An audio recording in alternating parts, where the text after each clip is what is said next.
لا تزال الرسوم التي نقشها الإنسان باللون الأحمر والأبيض والترابي في العصر الحجري الحديث على الأجراف الصخرية في لاسجيل في أرض الصومال تحافظ على بريقها بعد 40 قرنا على إنجازها، جاعلة من هذا الموقع كنزا تراثيا استثنائيا، إلا أنه بحاجة إلى حماية. وتعطي الأبقار والظباء والزرافات والصيادون الواردون في هذه الرسوم المنقوشة على الصخر لمحة عن حياة الإنسان الذي كان يسكن هذه السهوب التي باتت الآن صحراوية بين عامي 3500 و 2500 قبل الميلاد.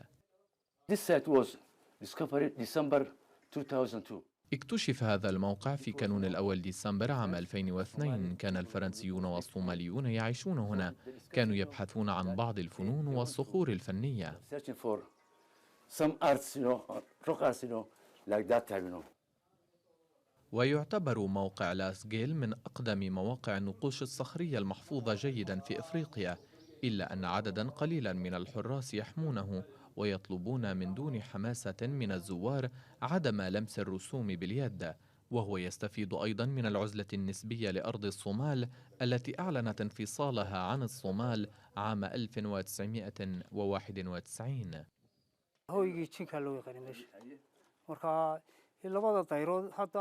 كان هذا المكان يعرف بملاذ الشيطان والأرواح الشريرة، وكان البدو يقدمون الأضاحي من الحيوانات لتهدئة الجن.